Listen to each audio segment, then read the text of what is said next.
Thank you very much for coming. We've got about 15 more maybe coming, but we'll get started anyway. And appreciate you all being here at Captain's Table. I think I've met you all. My name's Tony Hall from Navigator Consulting. I specialise in helping to grow and improve recruitment companies. And it is with great pleasure that one of our long-term supporters, People 2.0, has brought to you all our guest speaker today, Virginia, who Matt, who's Vice President at People 2.0, will introduce to you in a minute.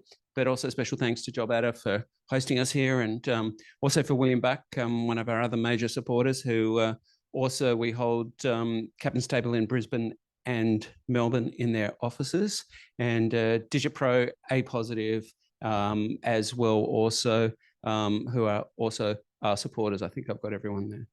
So thank you very much for being here, and I'll pass over to Matt, who will introduce himself, and also Virginia. And so Matt, thank you very much for bringing Virginia to us today. I'm sure it's going to be a very interesting session on visas and migration. Yeah, thank you. Thank you, Tony. Thanks for everyone coming. I think the microphone is purely for recording rather than we feel we need it, but I think we're going to stick with the microphones. So yeah, thank you. I'm Matt King. I'm representing People 2.0. We've been a long-time partner with Tony. This is my first event in Sydney. I'm based in Melbourne and generally attend the events down there. So happy to come along and walk through it. I've been in the human capital industry for basically all of my career: recruitment, payroll, managed service, etc. So this is a really kind of topical thing for me around migration. It's been a constant kind of scratch that people have been kind of itching. So it's good to talk about it. I'll just give you a quick overview. So a little bit about us, then I'm going to hand over to Virginia. Virginia used to work with us and help us set up our migration services, People 2.0. That's since spun off a very successful immigration business herself, Pink Immigration. And then we're just going to talk through. This is really an interactive. We appreciate everyone's going to have their own kind of nuances and their own kind of what resonates with them. So this is really a kind of ask why you can. Let's have a conversation going, because I think everyone will be feeling the same pain. So everyone jump in where they can. So a little bit about us. People 2.0, we are one of the world's largest global EOR and AOR providers. What that means for us down here is People 2.0 over the last 5 years have acquired about 17 businesses. In Australia, that is really Airs Solutions and Entity Solutions over in Melbourne. So what that's given us is a network of over 50 countries and 60 partners to work with, supplying EOR and AOR services across APAC for us. We have around 7,000 contractors working across APAC at the moment in various different guises. And we really help organisations take off at the back office strain of that kind of process and managing all the nitty-gritty around compliance and payroll, etc. The simple definition, is for us is employee on record is really an extension of your permanent workforce. Whereas AOR is more your independent contractor that comes in as selling their business for themselves, basically. That's worked really well, and that's our core spine of our business. What we've noticed, particularly down here in Australia over the last 5-10 years, is the skill shortage has been really a requirement to bring skills from outside of Australia in, and how to do that in an effective manner. So we've built a business around that, of how we support recruitment businesses bring talent into their organisation for recruitment purposes. So recruitment consultants from the UK, for example, or from outside of Australia. Also how they build out their business and their service offering with the different skill sets they can bring in. So bringing in talent from overseas. It gets quite complex. It gets quite detailed. I can't talk to that whatsoever, so I'm going to hand over now to Virginia, who will probably give a little bit of once over herself and then talk through these topics coming forward. Thank you. Thanks, Matt. It's a pleasure to be here, and welcome. So firstly, I tend to talk fast. So if I talk too fast with a complicated topic like this, please tell me to slow down if you can't understand what I'm saying. But I want to make this interactive today, like we spoke of. So there is an agenda. If you can please put the agenda up. There we go. So this is what we're talking about today. So we're going to go through a few topics. If any of them become more, of interest to people, we can spend a bit more time on that. And after every topic, please feel free to ask some questions. And I have to repeat your question into the microphone just for the recording, just letting you know. So I've been in migration for about 8 years. My background is HR, and there is a natural synergy between the two. And I moved into migration. I found it fascinating. And yeah, I've been in it ever since. And like Matt said, we collaborate, Pink Immigration and People 2.0 collaborate, because I used to work for them and we still have a natural synergy there. So let's get started. So before, are you going the right way? There we go. So before I start talking about these, I just wanted to draw your attention to a speech that the Minister for Immigration in April this year made. I'm not sure if you're aware, but she made a speech to the press club and said that there's going to be a major overhaul of the migration system, which is going to be relevant to all of you here. And it's good news. They're trying to streamline it. They understand how complicated it is. They understand that it's just not working. And they understand that it's just cumbersome and it takes time and complicated. So they want to streamline it. They want to make it easier for people to get permanent residency. In 2017 and 18, there were significant changes made and they made it more complicated. And so they're trying to go back and make it less complicated. Obviously, we all know there's a skills and labour shortage in Australia. And this is one of the reasons why they want to do this. And they said that the migration system just needs a major overhaul. They said it is broken. They were the words she used. She also said by the end of 2023, which is the end of this year, everyone on a temporary visa will have a pathway to permanent residency, which is an incredible statement because a lot of people can't get permanent residency on their temporary visas because they're not eligible. So she has made that statement. We don't know what that means. She didn't clarify it in any further way. It hasn't passed through legislation, but just be mindful that there are going to be changes afoot. So what I'm talking about today is obviously the current system. And as I go through, I will talk about how they spoke about the changes that might affect those different categories. So firstly, when you sponsor someone on the old 457, I heard some of you talking about a 457. It used to be a 457 visa. It's now a 482, which was changed in 2017. They changed the whole system. There are more than two ways, but two ways that are relevant to you that you can sponsor a worker. One of them is the standard business sponsorship, which is what we call the SBS. So you'll hear me referring to it as an SBS. And then the other method is the on-hire labour agreement, which is what People 2.0 have. There's only about 35 on-hire labour agreements given out at the moment in Australia. So they're sort of a rare thing, but they're very, very useful.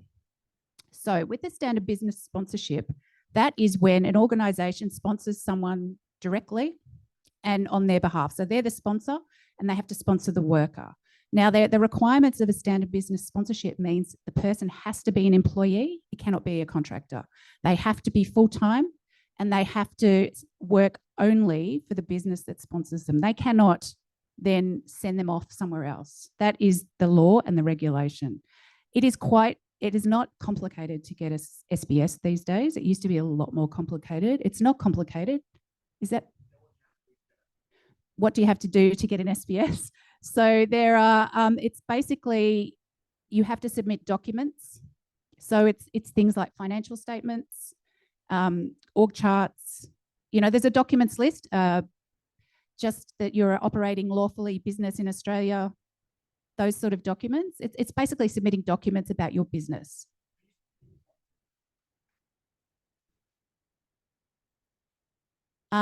Sorry, is it Tim? Asked if it costs 20 grand to do this. No, it's not expensive at all. It's quite inexpensive to lodge a SBS.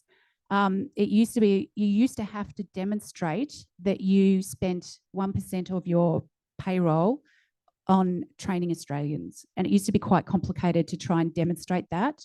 Now you don't have to do that, but I think what you're talking about is you have to pay a levy. And that's where the cost comes in. But the levy depends on how much you turn over a year and how many years the person is going to be sponsored for. So the SAF levy, which is called the Skilled Australian Fund levy, is what every business has to pay when they're lodging a visa for a 482. So if you turn over more than $10 million a year, you have to pay $1,800 per year of the visa. So if it's a 2-year visa, 3,600, 4-year, 7,200.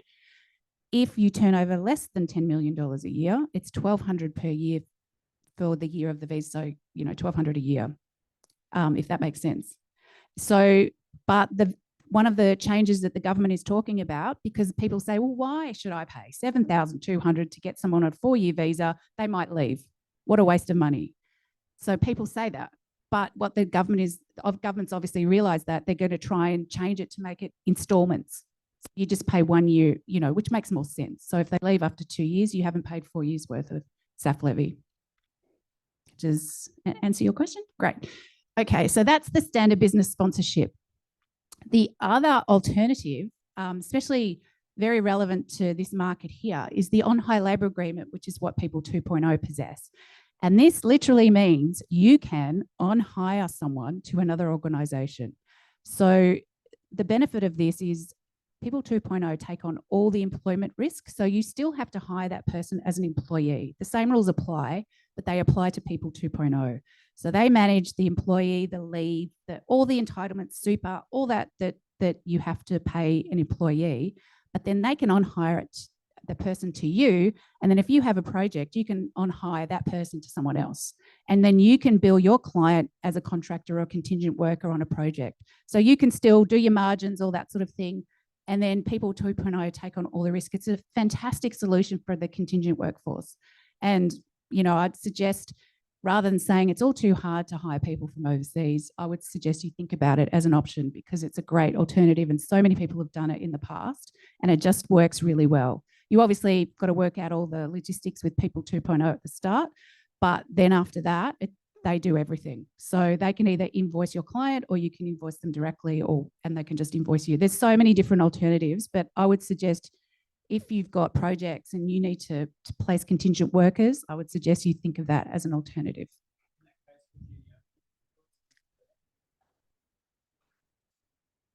Yeah, so that was who is the employer when you have a person on the on-hire. It's People 2.0.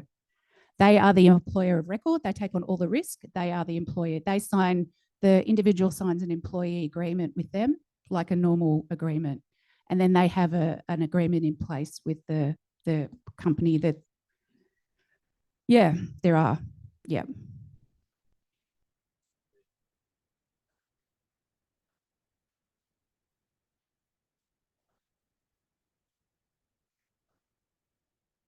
Yeah.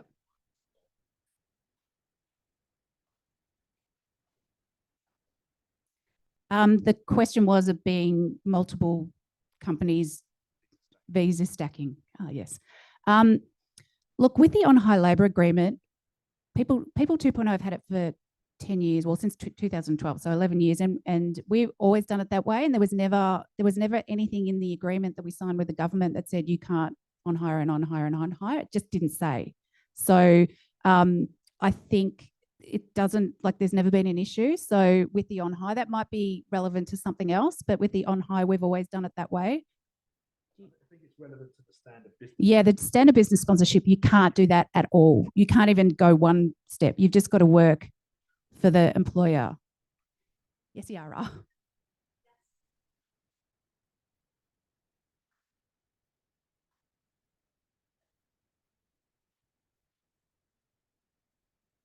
Yeah. I'm going to go through that when we go to the 482, but yes. So obviously, when People 2.0 take someone on their on-hire labour agreement, they advise you on all the conditions that you need to fulfil, and that includes minimum salary. With the on-hire, I have to say, it's not on the next slide, but the minimum salary used to be $53,900 until the 1st of July this year, and they changed it to $70,000 as the minimum base plus super. However, on the on-hire labour agreement, it was $65,000, not $53,900. So the salary level was a little bit higher.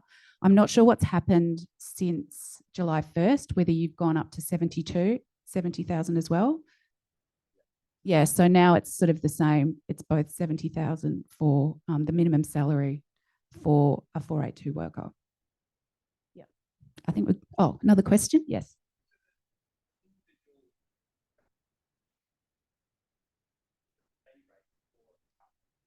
Okay, so the question was, is the individual paid on a day rate or a salary? So they have to be paid on a salary. So that's where People 2.0 will work out what their annual salary is, and it has to be in excess of 70,000 plus super. But then if you on hire them, you can charge whatever you like to the client. So you can charge a day rate to the client, but People 2.0 are paying them a regular salary. Does that make sense? So you get billed by People 2.0, and then you can, whatever you agree with your client, you can then charge a day rate. As long as you're, there's an incentive for you, then you can do that. That's the whole. So People 2.0 pay them a salary, and they pay them regularly like an employee. But you don't have to worry about that. That's the whole joy of the on-hire labour agreement.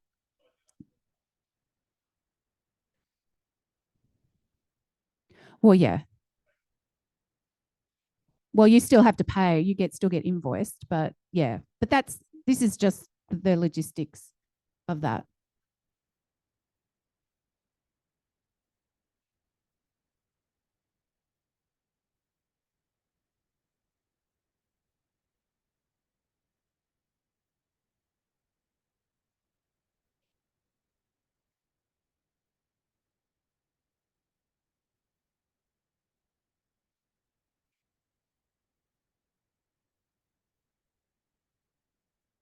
So there was just talk about how you can package up contractor rates with annual salaries. Look, that's what you do. That's what you discuss with them if you do go down that pathway. You work out the best scenario and all the different scenarios and how it could work and how it would still be beneficial to you. And they are very flexible in terms of how they can work out an arrangement. But it's just an option to think about. It may not work, but for you, but it may. It's just an alternative to think about. I think there's a lot of different scenarios that are probably just worth talking through kind of offline and a separate conversation, because it does get quite detailed. So it'd be good to kind of make it relevant to you as well, so you've got the right information to move if you think it's an option for you. Okay, so maybe we'll go to the 482. So obviously the two sponsorships are relevant to the 482 visa, and sort of there's bits and pieces of when you apply for a 482. So firstly, you have to assess the workers. So obviously you have to check whether you can't just get a 482, you have to have the relevant skills in the relevant occupation. So it's usually, if you choose an occupation that you think is relevant to this individual, it's usually 2 years plus a degree, that we're talking white collar here, or 5 years, minimum 5 years work experience if they don't have a degree. So that's typically the requirements. Now, there are hundreds of occupations on the occupations list. The government has also said that they are going to change the occupations list because it's irrelevant to today's workforce and there's too many and it doesn't work. And it's like trying, especially in IT, trying to fit a square peg in a round hole. There is no cybersecurity, there is no AI, there's nothing like that on the list. But they're very generic, and you do not have to have the exact occupation as on the list. So if you've got a cybersecurity person and they're fulfilling a certain amount of tasks that fit into something else, you can say, we're going to put them under developer programmer or something like that. There are a lot of IT occupations on the list, but it doesn't have to exactly match your occupation or your job description. It just has to match the things they do seem to have to be in line. So that's worth noting. So that's what you have to do for assessing the workers. Then there is the labour market testing, which the government has also said they are probably trying to get rid of because this is cumbersome and takes time. So any person you want to hire on a 482 visa, you have to advertise the role on 3 job sites. One of them has to be the Australian Workforce job site, and it has to be on there for 28 days, and it cannot be more than 4 months old. So they're the requirements of the labour market testing. And if the job is less than $96,400 a year base, you have to display the salary in the ad on all 3 ads. Now, a lot of recruitment companies have rolling ads. If they're recruiting people from overseas and they're recruiting multiple people for the same role, they can just keep reposting the ad so it's always current, and then you can use it for your 482. Yes.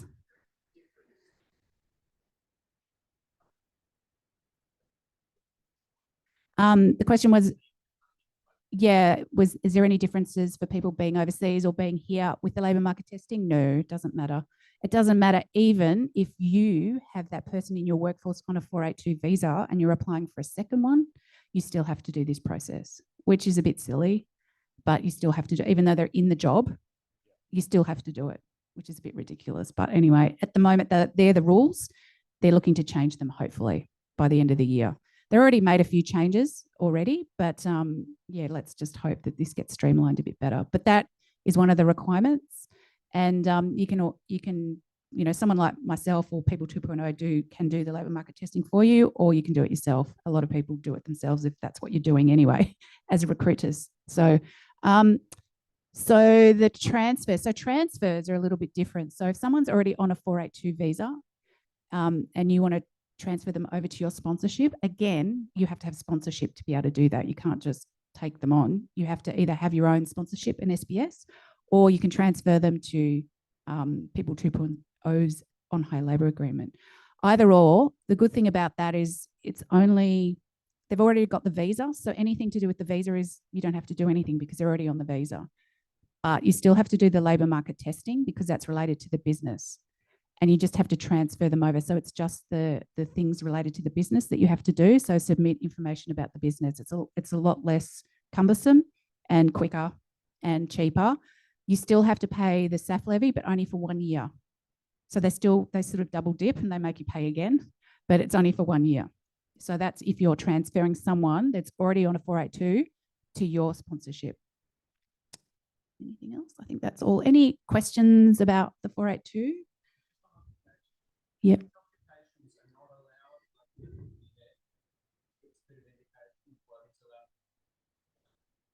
What occupations are allowed? What do you mean?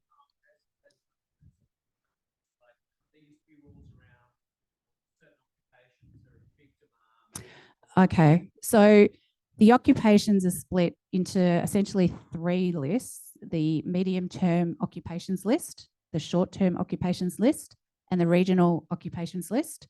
So if an occupation that you're looking at is not on the short term or the medium term, and you live in Sydney, Melbourne, or Brisbane, and it's only on the regional list, you can't put them on that occupation. Every area in Australia is considered regional for visa purposes, except for Melbourne, Sydney, and Brisbane. So Wollongong, Gold Coast, Newcastle, Geelong, they're all regional. So any occupation that you want on any list will be relevant to those areas, but Sydney, Melbourne, and Brisbane won't be, if that makes sense. Yes. Where can you find that list? You can Google that. The ANZSCO, ANZSCO occupations list, and it will come up. It's a government website, and there's hundreds of them. Yes. Yep.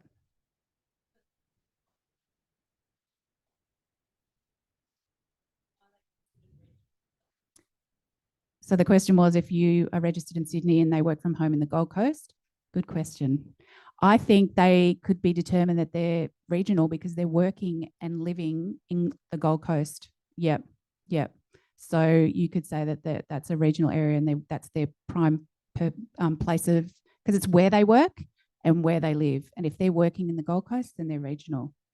And it's really good to know because there are more options for, as you know, there's a skill shortage across Australia, but a really big skill shortage in the regional areas. So the government encourages people to go regional, so that there are more options for regional workers.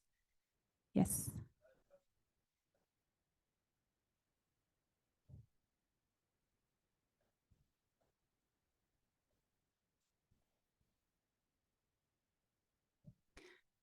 I didn't mention, this was a question about people having a pathway to PR on the short-term list. So with the government, when they split these lists in 2018 into the 3 sections, everyone that worked for a sponsor used to have a pathway to PR after 2 years.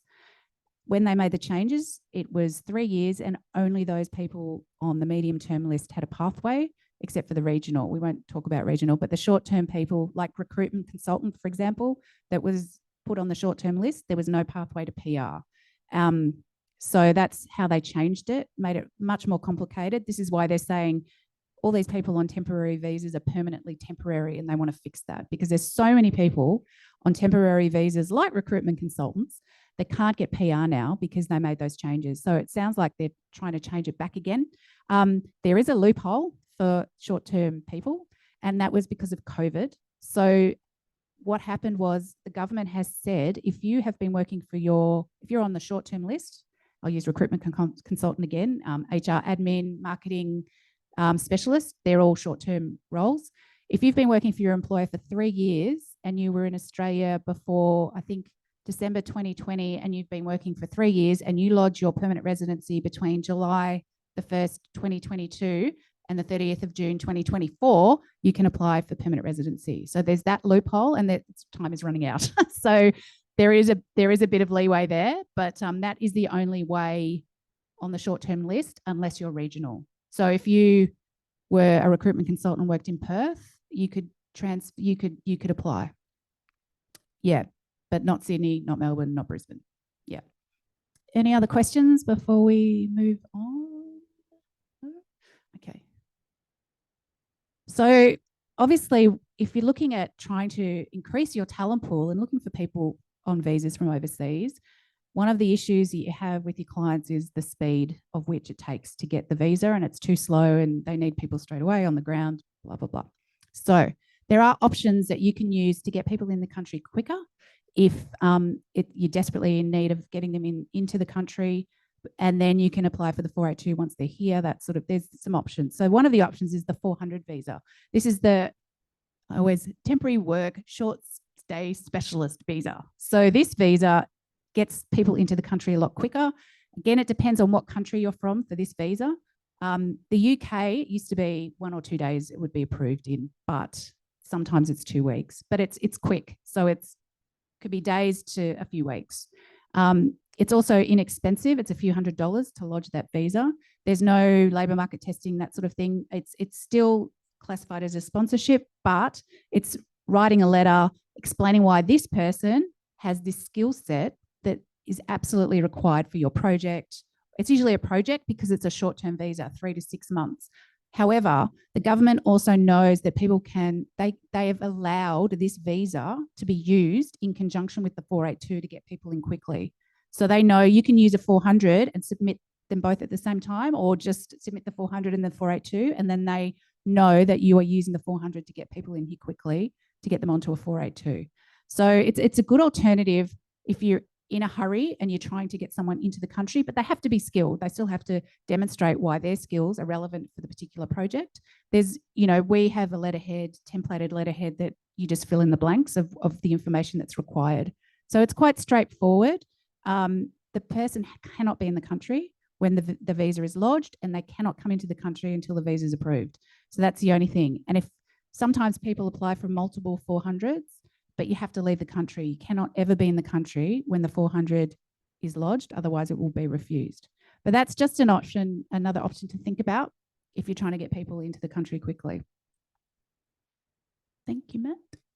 So there are other options as well. So obviously for the young ones, I say young ones, under 30 or under 35 for some countries, there's the working holiday visa. There's the working holiday visa, which is the 417, and the work and holiday visa, which is the 462. Essentially, they're the same thing, but there are some countries on the 417 and there are some countries on the 462. Not every country is on this list. And so if the UK, Ireland, France, Canada, Denmark, and Italy, they're all on the 417. They all allow people from their country to apply for this visa 35 years and under. Every other country on the 417 list, which you can get the list on their website as well, is 30. You can still be about to turn 31 as long as you haven't turned 31 by the time you lodge it. It's very straightforward. People can do it themselves. They can lodge their own visas.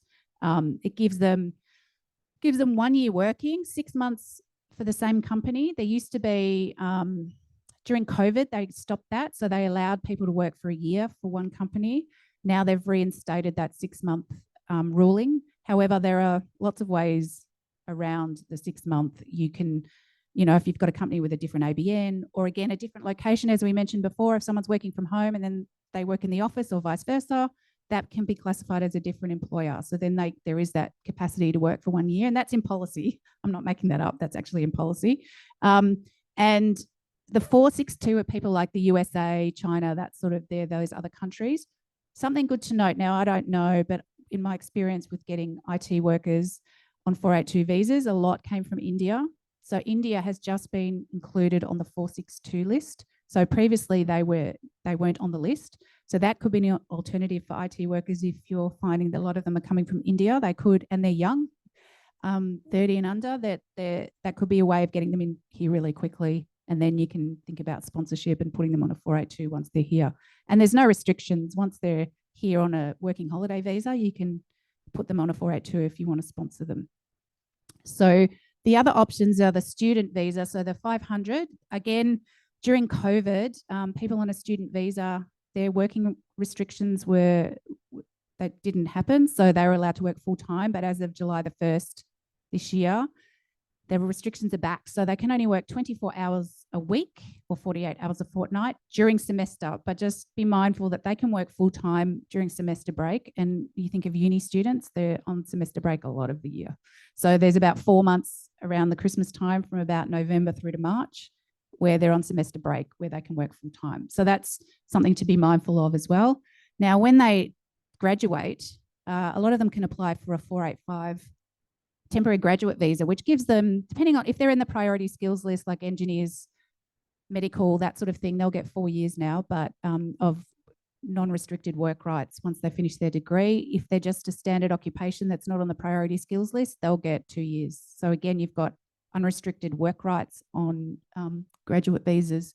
If people are on one of those visas, then you can hire them for 2 years at least. And then they can, a lot of the time, they look at options for permanent residency or that sort of thing to get permanent. Yes.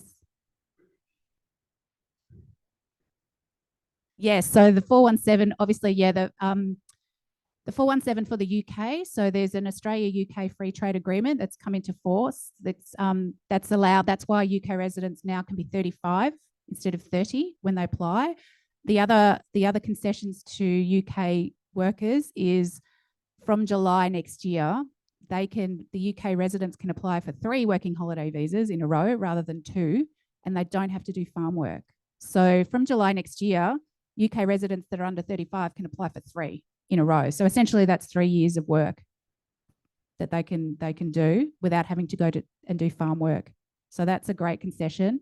The other concessions is, and we're still trying to get clarity from the government, but I spoke about labour market testing earlier. With UK residents, because of the free trade agreement, they don't have to undertake labour market testing. So UK residents are not supposed to have to take labour market testing now, but they're still, when you submit it, they're still asking for it, even though if you put it in blank, they're getting approved, but we're just trying to seek clarity. But that was another ruling on the UK free trade agreement of the concessions of the UK. And I think this will get better for UK and Australia relationship. I think there'll be more concessions. So yeah.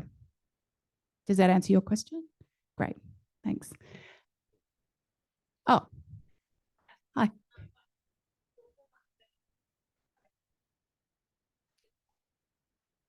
The free trade agreement, are they still going to get stuck to the 6 months? Yes, at this point, yeah, still the same. But like I said, there are ways around it, you know, different locations, different ABNs, that sort of thing. Yeah. If they're on a project and and you've got a client that they're going out to a project, that's considered a different employer. Yeah. So there's all these different, it's you know, they say that, but there's lots of ways that you can work around it. Yeah. Yeah. Yeah. So they haven't risked that, they don't get that, unfortunately. Yeah. Was there another question? Sorry. Oh, sorry. Hi.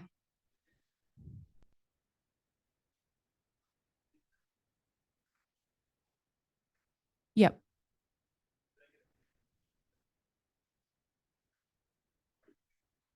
Yeah. So the question was, if someone's on a 462, 400 or a 400 visa and their visa expires, and do they go on a bridging visa if they've lodged 482? Yes. So essentially, with any visa, if you've got a visa that's expiring and you lodge, as long as you lodge another visa before that visa expires, when that visa expires, if it hasn't been determined, you go onto a bridging visa.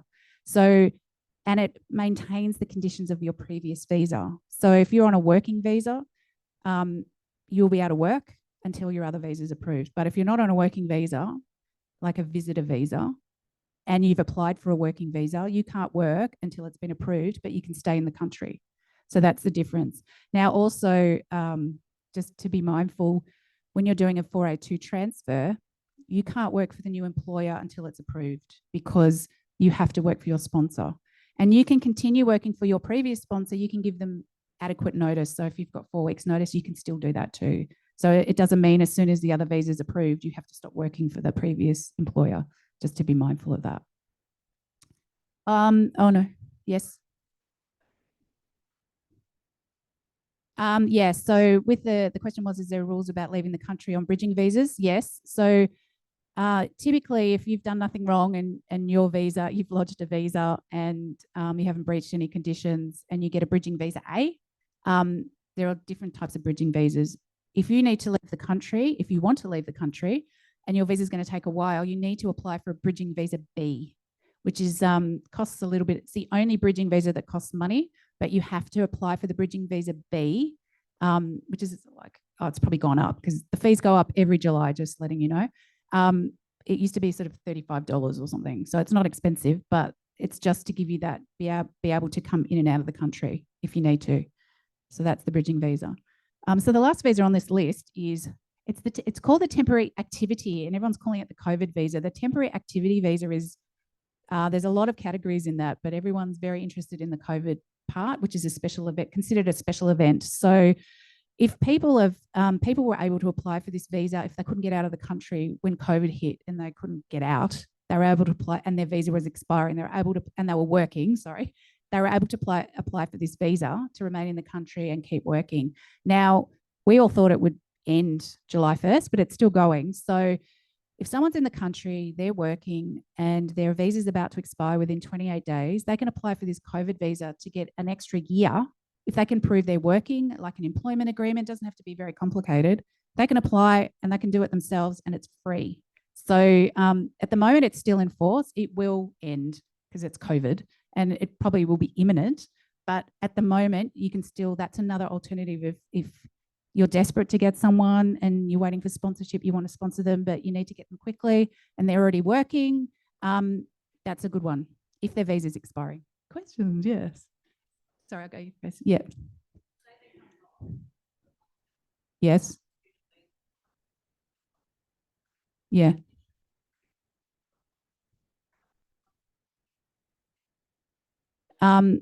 If they're on a student visa, they can't apply for, they can if they've got a job.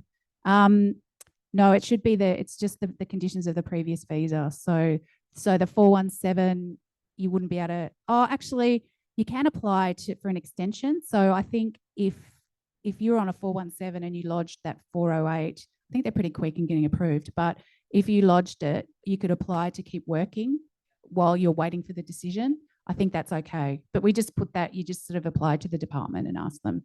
But it's usually fine. Sorry, Yara.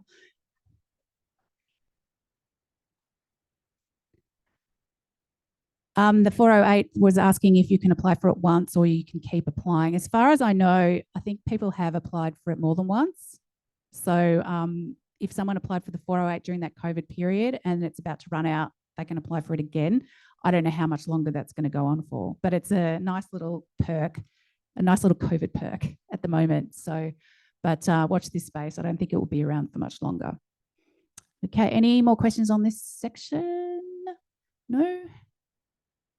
I think the last one is permanent residency.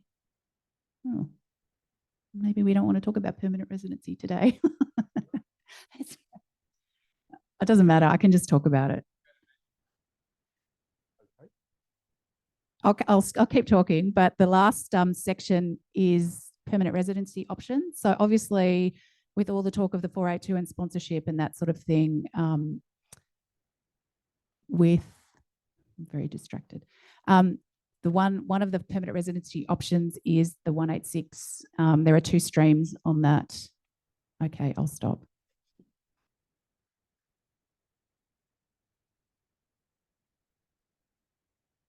Anyone have any more questions about this? Oh, yes. Thank you.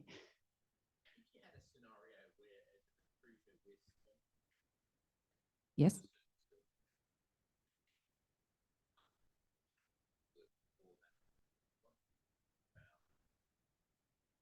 Yes. Yes. Good question. So if you're sponsoring someone as, mind you have to hire them as an employee, remember? But yeah, so if you're sponsoring someone as a contractor and you've run out of work for them, what are the rules around someone on a 482 visa? So the rules typically are, if your engagement ends and the employment ends, the person, it used to be 90 days, it's now 60 days. They have 60 days to find alternative employment, but it has to be another sponsor. But the government is also talking about changing that. They're trying to make it easier. So they're worried about people exploitation. So people, you've seen things on 60 Minutes where people are working for $2 a day for these, and they hold their passports, and worst case scenario. So they're trying to avoid this exploitation where people are absolutely linked to their sponsor and they can't get out of it. They can't leave. They can't do anything. So they're trying to make it a little bit easier for people like that, not this sort of environment, but that's what they're saying. They're saying they're going to give them 6 months to find an alternative employment rather than 60 days. So they're trying to extend that, and they're going to make it easier for people to become sponsors in terms of not having to go through all the paperwork, becoming a sponsor. If they want to sponsor someone, they just nominate themselves, and then make it easier for the person to leave too. So it's a bit more fluid. It's a bit more like the Australian employee market rather than, because at the moment, I mean, it's great for you guys if you want a retention leaver for someone, because you will say, oh, I spent all this money buying a visa for this person that might not stay. But the thing is, for them to move to another employee is really hard. And there's not a lot of choices. It's not like Australian residents who can just go, hey, I want another job. I can go anywhere I want.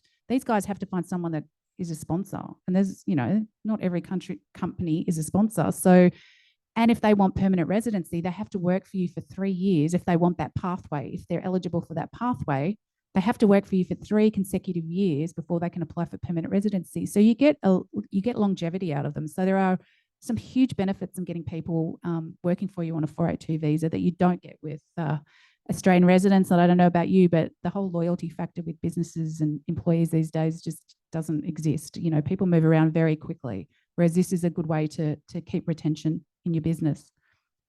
We can't work out the last slide. Oh, sorry. Oh my God. I was looking at it and saw something different. So yeah, so the first one I talked about was the 186, what I just said. There's the 3 years, the requirement of working for you for 3 years. So unfortunately, only people on the medium-term list can apply for that visa, the top one, the 186 through the TRT pathway, which is essentially work for the company for 3 years and then naturally apply for permanent residency. Mind you, there's still other eligibility requirements. At the moment, you have to be under 45 years of age. So that's, again, there's a lot of skilled people here on temporary visas that are over 45 and now can't apply for permanent residency because of that restriction. So hopefully that's another thing they're going to get rid of at the end of the year when they say that everyone has a pathway to PR. So there are eligibility criteria, but if they meet those and they've worked for you for 3 years on a sponsorship on a 482, then there's this very streamlined pathway where they can just apply for permanent residency. They can also do it through the direct entry pathway, which is a little bit different. They might have to do a skills assessment so the TRT pathway is really easy. They don't have to submit, have to get their skills approved. Other permanent residency pathways, they have to prove that they're skilled enough, and they've, so they'll have to do a skills assessment. Those are the ones down the bottom, the 189, the 190, and the 491. So the 189 is the one where you've probably heard people talking about, I need to get 65 points and I need to be, that's when they do it themselves. So they can be independent. So you don't need to sponsor them. They can just apply on their own. But depending on the occupation, depending on how many people the intake is for that year, depending on whether the government invites them to apply, because they have to get an invitation. Like, it's quite a complicated process, and it's, again, cumbersome and hard. So that is a way of people getting it, but hopefully the government reforms those visas too. The 190 is the state equivalent. So in each state, you've got the 190 visa where the state invites you to apply. So every state has different requirements of roles that they're in demand, or, the intake. They all have different intakes depending on what their skills they require for each state. And the 491 and the 494, which are regional visas, this is, I wasn't going to go into it too much today, but happy to talk to people offline if they want to know more about it. But the regional visa is the 494 is like the 482 equivalent, and is the visa you put them on regionally to get them that pathway to PR. You on the regional list, you can put them on the 494. The requirements are a little bit more stringent. Again, they have to be under 45 and they have to do a skills assessment, but it's a great alternative to get them a pathway to PR if their occupation isn't on the medium-term list. So that's again for all areas apart from Melbourne, Sydney and Brisbane. And is there any questions on the permanent residency visas? No?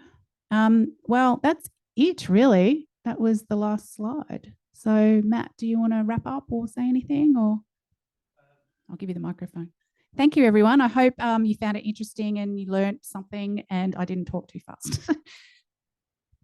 No, I think that's fantastic. Thanks very much. A lot of information there. So there was a lot of detail on that. So there's probably some more questions and answers that maybe after this forum, but we're happy to talk now and go through any particular questions people have. But thank you very much. And that's just a holding slide there, really, of everything we've kind of covered across today. So just finish off. But thank you for the opportunity to talk today. Really enjoyed the opportunity. Thank you for Tony. Any questions before we close? You've given everything they need to know about migration. They're all migration agents now, so off we go. Thank you. All right. Well, special thanks to you, Matt, and People 2.0 for bringing Virginia to us. And we're gunning for a Brisbane trip for her as well too later on in the year. And Virginia, really well presented, and you're very knowledgeable on the subject. So encourage all of you. I'll send out a copy of her presentation and the recording to you all, so you can be in contact with Virginia if you've got specific questions. And one thing that just came to mind is I think about each of you recruiting in different areas of specialty. It'd be really good to ask Virginia, right, for example, Stuart, medical recruitment, a big shortage of nurses. What has Virginia's experience been around bringing nurses into Australia? What are other people doing in that area? Which countries are they targeting? Which visas are they targeting? You can drill down to your specific recruitment silos. I think could be interesting. Yeah. So thank you all very much for being here. Next Captain's Table, we're going into ChatGPT Part 2. So next level ChatGPT for recruitment companies. Many recruitment companies have started to use it. They've started to use integrations within their CRMs. We're really going to focus on what you definitely should be using ChatGPT for now.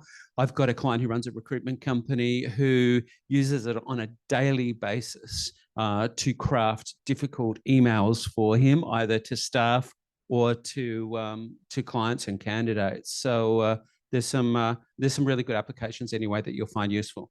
So thanks very much for being here, and we look forward to seeing you all next month. Thank you very much to all our supporters, and feel free to stay around and have a chat to everyone. Thank you all.